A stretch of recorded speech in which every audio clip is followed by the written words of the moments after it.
Boa noite a todos. É uma alegria muito grande mais uma vez estar aqui nessa casa, né? E hoje numa tarefa dupla, né? A gente servindo de instrumentos para passar a mensagem de Jesus pela música e pela mensagem falada.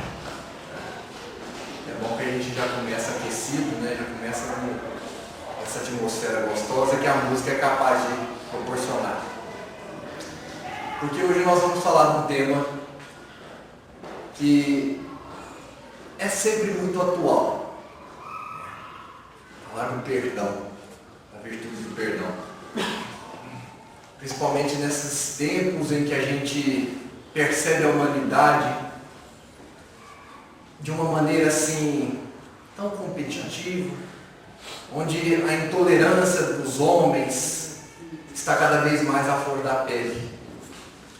Então nunca é demais nós refletirmos sobre essa virtude.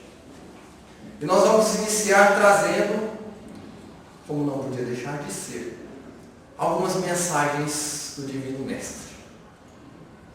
A primeira delas que está no Evangelho de Marcos, capítulo 2, versículo 17. Jesus dizia que os sãos não precisam de médicos, mas sim os doentes. E no versículo seguinte ele completa: não vim chamar os justos, mas os pecadores ao arrependimento. Então nós percebemos com essas palavras que o propósito primordial do Cristo era levar a sua mensagem redentora àqueles seres que estavam cometendo sucessivos erros, vivendo uma vida de desatinos. E ele deixou essa mensagem no momento em que ele era repreendido pelos seus discípulos, por estar convivendo com pessoas que aos olhos da carne eram pessoas imorais, como as prostitutas, os criminosos, as mulheres adúlteras, os cobradores de impostos. Então ele, numa demonstração de muita humildade, de muita misericórdia, traz ao mundo que todos os seres merecem uma oportunidade. E que a sua mensagem era dirigida àqueles que, apesar de perdidos na vida, estavam prontos para receber essa mensagem redentora. Então, nós devemos nos perguntar se aquele que foi a maior autoridade que já pisou no orbe terrestre tratava a todos com tanto amor, com tanta paciência, reconhecendo em cada ser um terreno fértil, onde se podia plantar uma semente, essa semente iria dar frutos. Por que é que nós ainda hoje tratamos o nosso próximo, aquele que está cometendo erros ao nosso lado, nos colocando numa posição de superioridade? Então vamos ficar com essa pergunta como pano de fundo para a nossa reflexão. E já trazer a próxima mensagem. Agora, dos registros de Mateus, capítulo 5, versículo 25 e 26. Quando Jesus nos faz uma grave advertência, até mesmo em tom de ameaça, dizendo: reconcilia-te sem demora com teu adversário, enquanto caminham ao teu lado, para que não suceda que este te entregue ao juiz, e que o juiz te entregue ao oficial, e que sejas mandado para a cadeia. Em verdade vos digo, não sairás de lá enquanto não pagares até o último centavo. Então vejamos, numa linguagem metafórica, o mestre vem nos trazer essa recomendação muito urgente. E nós vamos aprofundar um pouco mais nela. Mas que de pronto nós temos aqui uma grande lição. E uma grande recomendação, que é a de harmonizarmos os nossos relacionamentos. Ele não nos deixa alternativa. Nós não vamos encontrar na mensagem do Cristo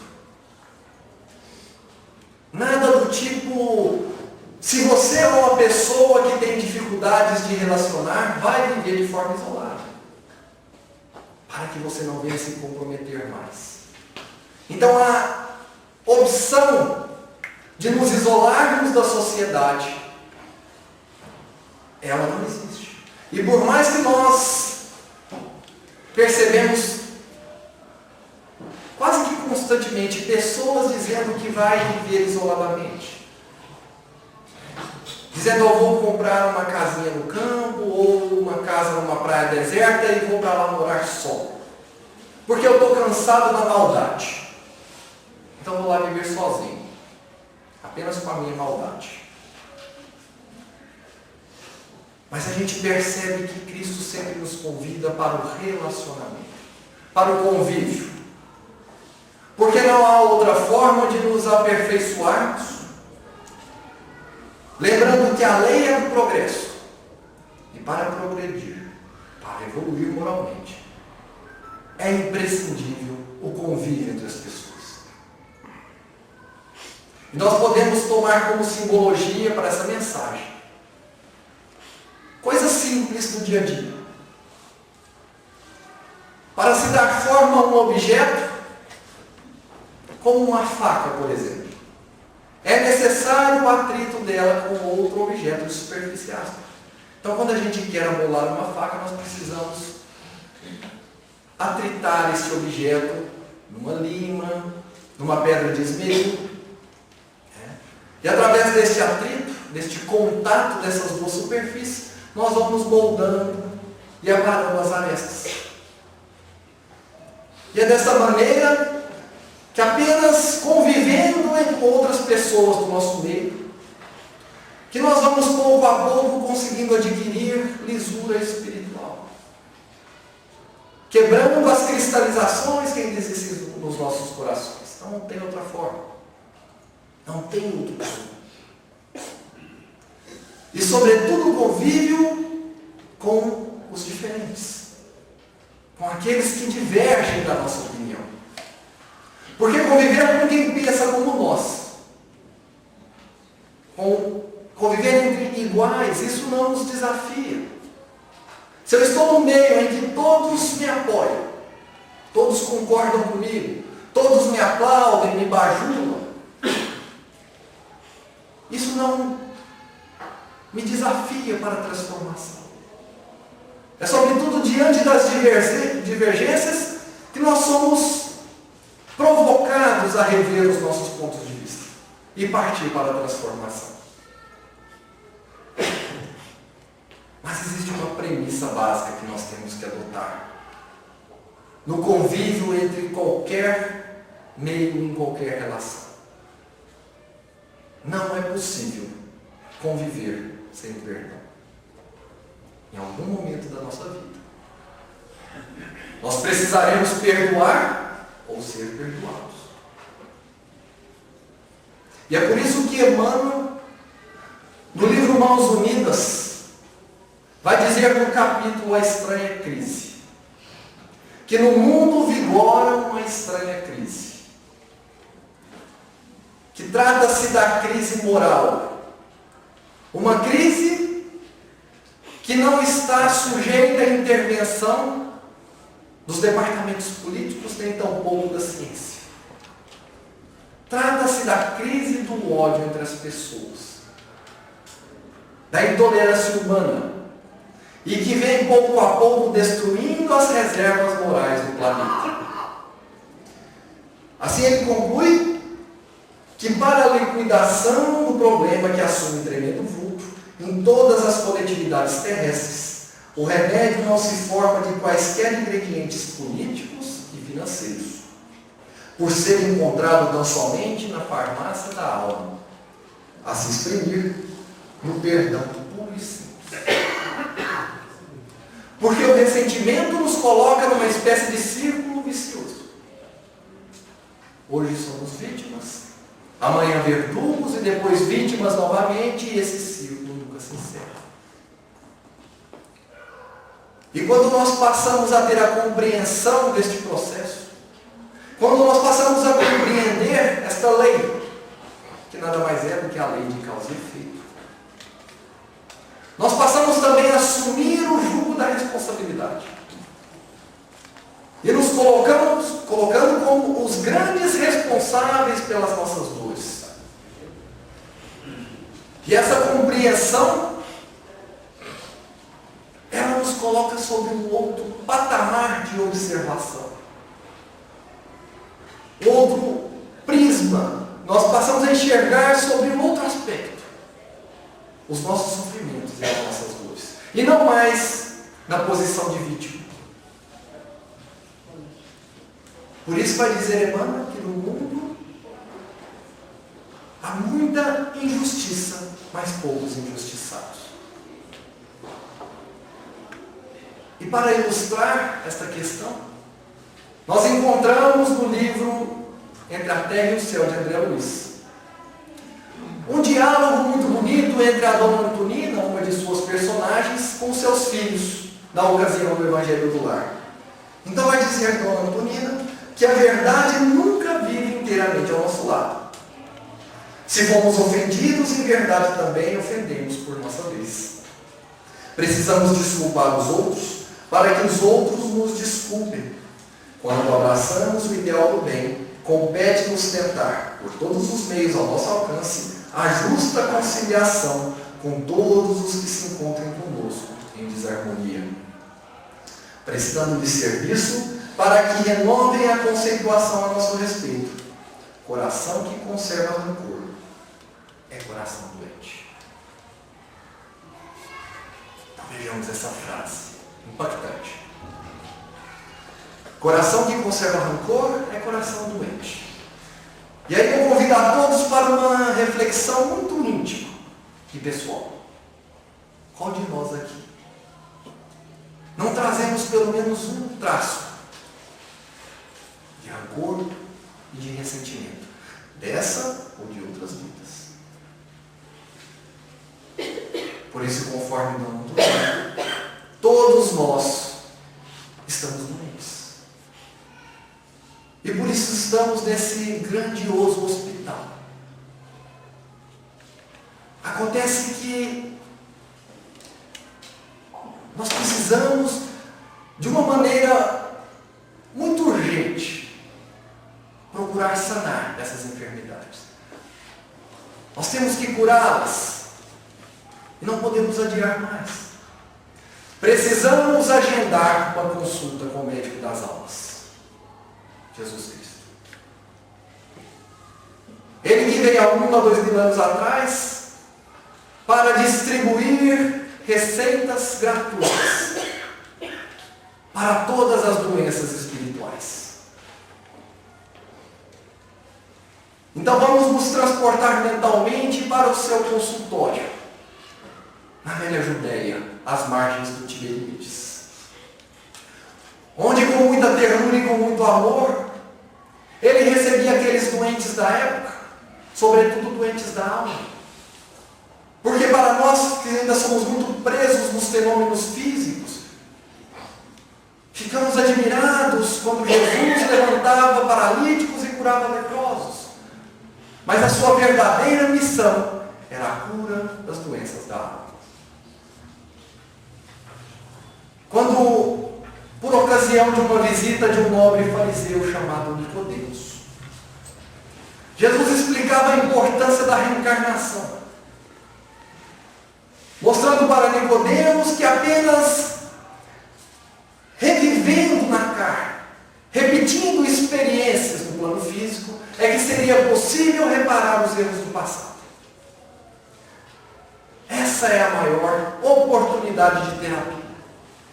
Mas Nicodemos vai embora, ele não entende a essência deste ensinamento. E essa conversa continua entre Jesus e 2 de seus discípulos, André e Tiago.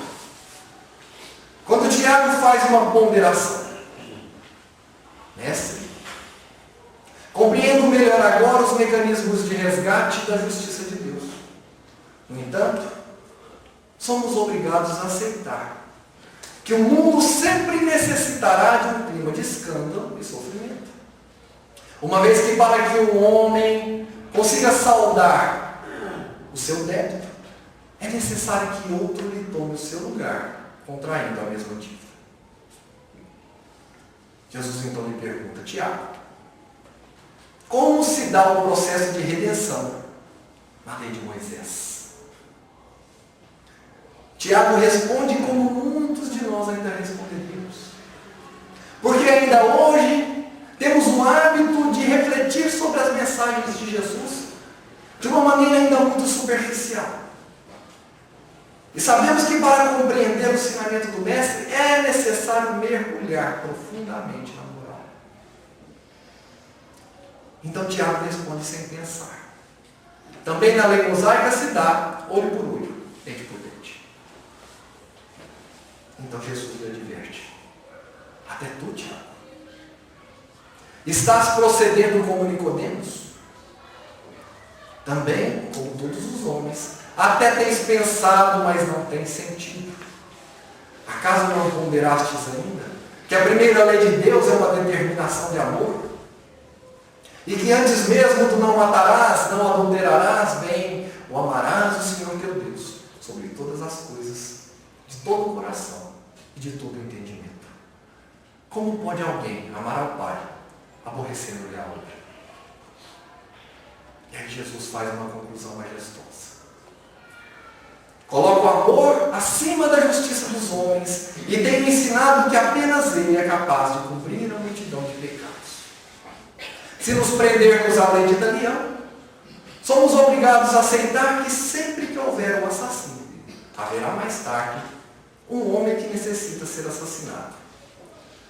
Com a lei do amor, no entanto, compreenderemos que verdugo e vítima são dois irmãos, filhos de um mesmo Pai.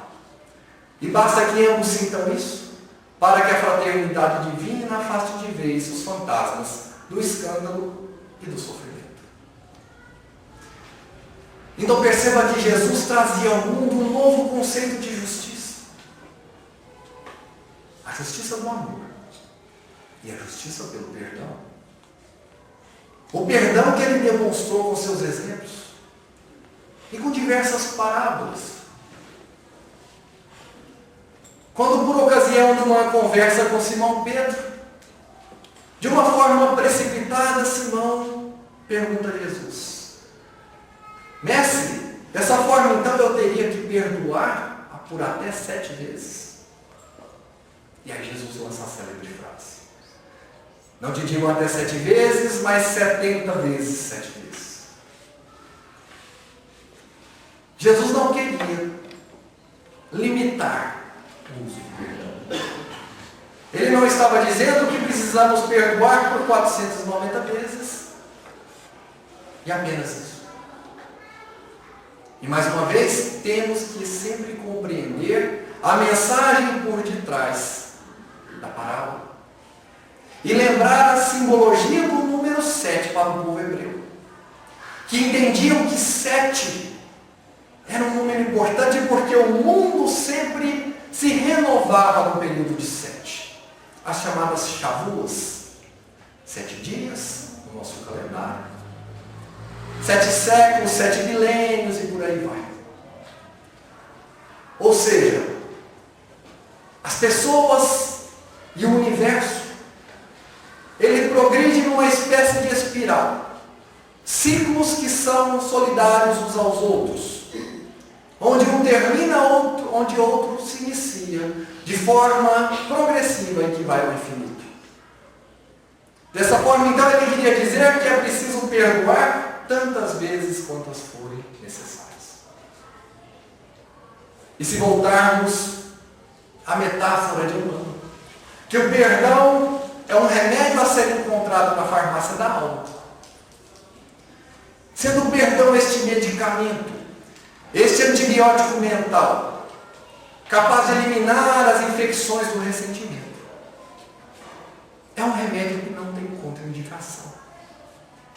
Nem tampouco limitação de dose. Pode-se abusar do uso do perdão. Lembrando sempre libertador dessa virtude. O perdão é a virtude, a única virtude capaz de nos libertar das algemas do ódio, das amarras do ressentimento. Assim dirá Emmanuel em Fonte Viva, capítulo Desculpa Sempre. Quem perdoa, esquecendo o mal e avançando o bem, recebe do Pai Celestial a simpatia e cooperação do próximo, o alvará da libertação de si mesmo, habilitando-se a sublimes renovações. E novamente, voltando ao Evangelho no lar, na casa de Dona Antonina. Diz Dona Antonina a seus filhos: somos levados a crer, meus filhos, que o Divino Mestre, ensinando-nos a desculpar todas as faltas do próximo, inclinava-nos a um melhor processo de viver em paz. Quem não sabe desvencilhar-se dos dissabores da vida, não pode separar-se do mal. Uma pessoa que esteja parada em lembranças desagradáveis, caminha sempre com a irritação permanente. Ou seja, quando nós não perdoamos, nós transferimos a terceiros a possibilidade da paz e da felicidade que almejamos. Por isso, perdoar é trazer de volta o controle da nossa felicidade, a chave da paz, o controle do nosso mundo interior. Quem não perdoa, adoece. Muitas pessoas estão desenvolvendo diversas enfermidades físicas e espirituais, por não estarem desenvolvendo seus potenciais de amor e de perdão. Dessa forma, o perdão passa a ser a vacina da alma. Perdoar é desenvolver o sistema imunológico espiritual. Mas aí vem Jesus para nos desafiar ainda mais. E vem trazer uma mensagem que para nós chega a ser constrangedora. A mensagem de amar os nossos inimigos. Porque nós já estamos, de uma certa forma, desenvolvendo o amor ao próximo. Já conseguimos assimilar, e de uma forma ainda um pouco atrapalhada, até colocar em prática. Amando os nossos familiares, os nossos amigos, com alguns tropeços, mas nós vamos progredindo no quesito do amor ao próximo. Mas quando o assunto é amar os inimigos, aí nós paralisamos. Aí nós vacilamos e às vezes queremos até negociar com Jesus. Mestre, vamos fazer o seguinte, ó. Nessa encarnação eu vou desenvolver o amor ao próximo. Mas esse papo de amar o inimigo vamos deixar para a próxima. E é aí que está o problema. É aí que mora o perigo. Porque nós iniciamos a nossa reflexão com a advertência de Jesus para nós reconciliarmos sem demora com os nossos adversários. Sobre pena de quê? De irmos para a cadeia. Mas que cadeia é essa? É a cadeia do ressentimento.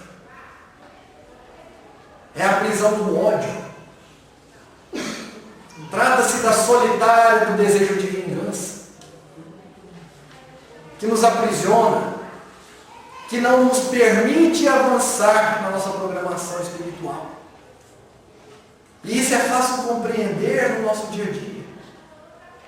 Porque nós acordamos e temos um contato com muitas pessoas que nos amam, que nos querem bem, com a nossa esposa, com nossos filhos, com nossos pais.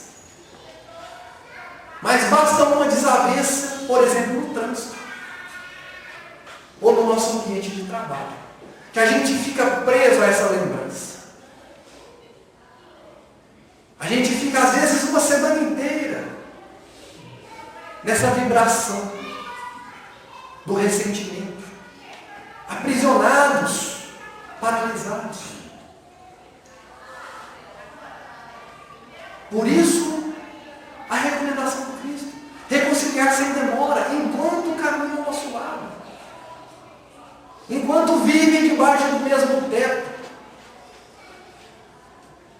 Enquanto são nossos colegas de trabalho.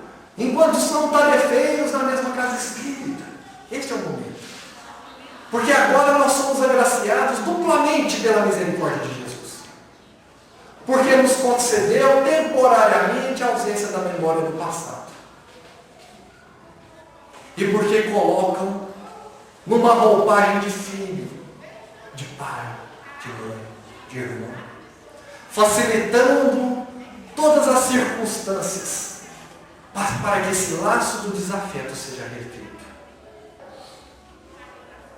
Por isso dirá Kardec no Evangelho segundo o Espiritismo, capítulo Amar nossos inimigos. Se o amor ao próximo é o princípio da caridade, amar os inimigos é a sua aplicação mais sublime, porque constitui a vitória sobre o orgulho e o egoísmo. Mas aí vem o psicólogo e expositor Rossano Crítico e faz algumas ressalvas sobre o perdão, para que seja mais assim, uma virtude mais alcançável,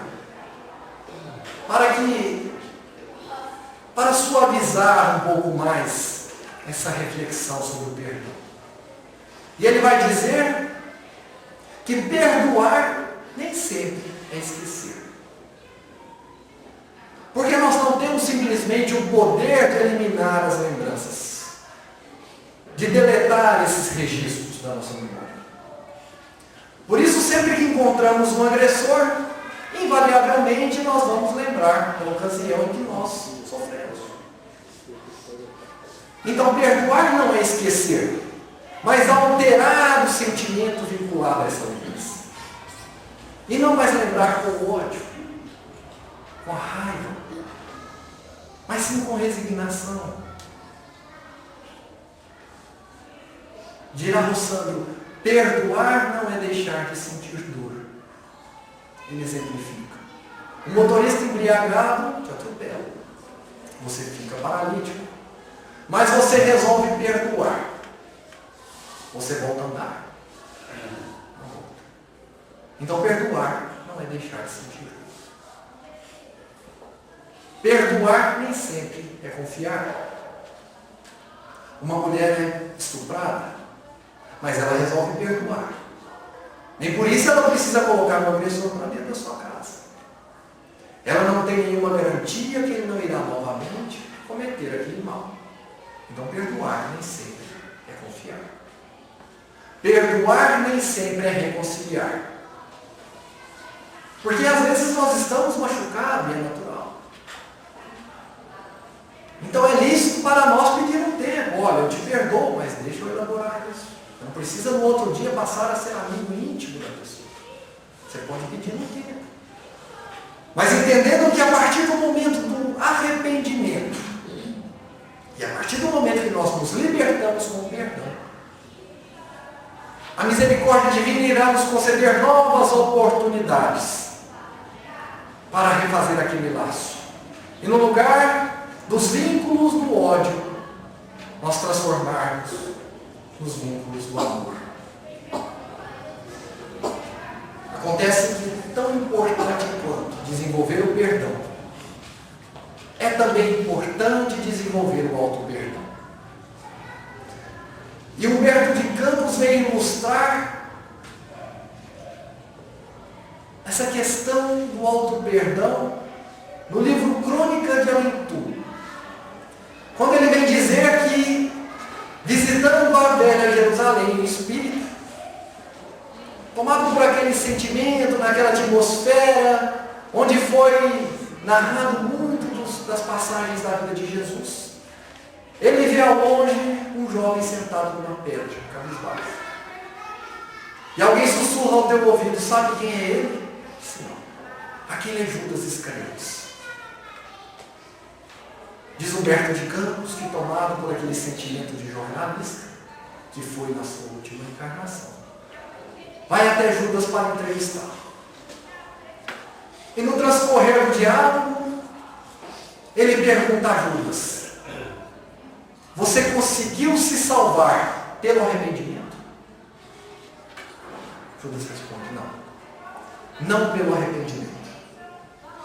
O remorso é uma força preliminar para os trabalhos reparadores. Depois da minha morte trágica, submergir-me em séculos de sofrimento expiatório na minha própria falta. Sofri horrores nas perseguições infligidas em Roma aos adeptos da doutrina de Jesus. E as minhas provas culminaram em uma fogueira inquisitorial, onde, imitando o mestre, fui traído, vendido e usurpado. Vítima da felonia e da traição, deixei na terra os derradeiros resquícios do meu crime, e na Europa do século XV. Desde esse dia em que me entreguei por amor do Cristo a todos os tormentos infames que me aviltavam, com resignação e piedade pelos meus verdugos, fechei o ciclo das minhas dolorosas reencarnações na terra, sentindo na fronte o ósculo do perdão da minha própria consciência. Pessoalmente, porém, estou saciado de justiça, porque já fui absolvido pela minha consciência no tribunal dos suplícios redentores. Vejamos. Judas Iscariotes, que para nós ainda hoje é o símbolo da traição a Jesus, que atribuindo o seu nome de forma pejorativa ao ato da traição, que nós ainda o condenamos, que nós ainda o julgamos, já se purificou, já encerrou os seus ciclos de encarnações expiatórias na terra.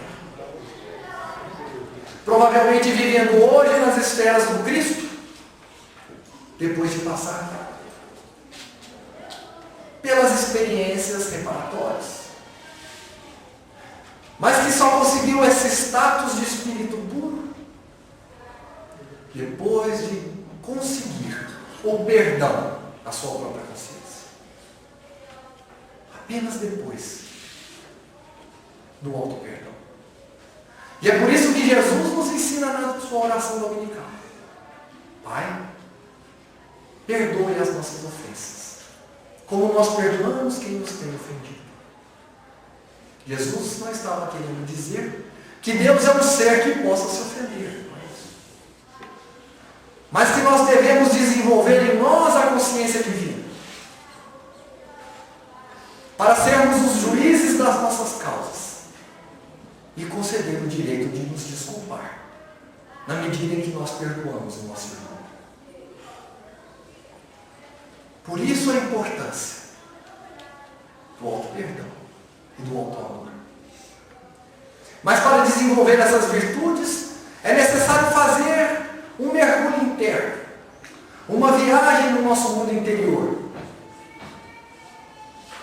E nessa investigação nós perceberemos o quanto ainda temos de sombra, que somos seres ainda repletos de muita sombra, de um pouco de luz, mas sobretudo muita sombra, de muitas culpas a serem expiadas, de muitas faltas para serem perdoadas, de muitos entraves a serem elaborados. Então nós perceberemos que somos tão falíveis quanto o nosso próximo. E se eu sou um ser que preciso do perdão do outro, por que não perdoar? Por que não desenvolver essa virtude? E é nesta viagem que nós encontraremos também todas as virtudes morais presentes dentro de nós, ainda em estado latente, como uma semente a ser desenvolvida. E é assim que na biografia de Paulo de Tarso, nós perceberemos esse movimento que ele fez de desenvolver essas virtudes morais na tarefa, no trabalho. Quando na ocasião do seu encontro com Jesus às portas de Damasco, aquela aparição daquela luz fez com que ele passasse por um processo muito rápido de despertar de consciência. Porque Jesus reconhecia em Paulo todas as potencialidades necessárias para a execução da obra, Precisava apenas ajustar o vetor. Então Paulo simboliza essa mudança de atitude com a pergunta: mestre, o que queres que eu faça? A partir daí ele vai à luta. A partir daí ele começa a se transformar no trabalho, na tarefa, encontrando dentro dele essas potencialidades. Então ele desenvolve a virtude do amor, da paciência, da humildade e do perdão. Esta virtude que fica muito demonstrada no momento em que ele encontra com os espíritos amáveis de Estevão e Abigail. E é nesse encontro, tomado de uma profunda emoção, que Paulo de Tarso começa a explanar todas as suas dificuldades, todas as suas dores. Então Abigail lhe traz 4 conselhos. O primeiro deles: ama, para que seja possível a compreensão dos desígnios do Cristo. Ama. Segundo conselho: trabalha. Trabalha sobretudo na obra do aperfeiçoamento interior. Terceiro conselho: espera, de forma que esteja pronto para atender à programação divina, em qualquer circunstância, sem os caprichos pessoais. É nesse instante, Paulo começa a se lembrar de todas as dificuldades. Então ele lembra da indiferença humana, do fanatismo religioso, da intolerância, da perseguição aos cristãos. Como conciliar o Evangelho do Cristo com a maldade que ainda predomina no coração dos homens? Então Abigail lhe traz o 4º conselho: perdoa. Narra Emmanuel que nesse instante, aquele vulto luminoso de Abigail começa a se diluir como fragmentos de aurora. Paulo de Tarso se coloca de joelhos em oração e aos prantos, compreendendo então o quanto a bondade de Deus está muito acima da inteligência humana, que é capaz de enviar os seres que já desprenderam da carne para confortar o coração daqueles ainda presos ao corpo físico. Justo Estevão, a quem ele for o verdugo cruel, e Abigail, tendo sido ele o noivo ingrato, vieram ao teu encontro para trazer a mensagem imorredora do perdão. Esta virtude que é uma fortaleza. Engana-se quem pensa que o perdão é dos fracos, que quem perdoa se humilha. Perdão é para os fortes. O perdão é uma força. Demonstrado por tantos missionários do Cristo, pelos mártires do cristianismo primitivo, por tantas vezes exemplificado pelo próprio Cristo, que encontrou seu ápice de exemplificação no momento em que ele, antes de expirar na cruz, perdoava os seus assassinos de uma forma tão natural. É dessa força que estamos falando. A força de uma Joana de Cusa, que prestes a ser queimada no circo de Roma, junto com outros cristãos, diante do seu filho que implorava que ela renunciasse à doutrina de Jesus, dizendo: mãezinha, me jura Cristo, pela nossa sobrevivência. Diante de tanta dor, de tanta humilhação, quando um soldado em tom sarcástico lhe pergunta: é apenas isto que o Nazareno lhe ensinou? A morrer como uma covarde? E ela docemente responde: não apenas a morrer, mas também a te amar. Muita paz.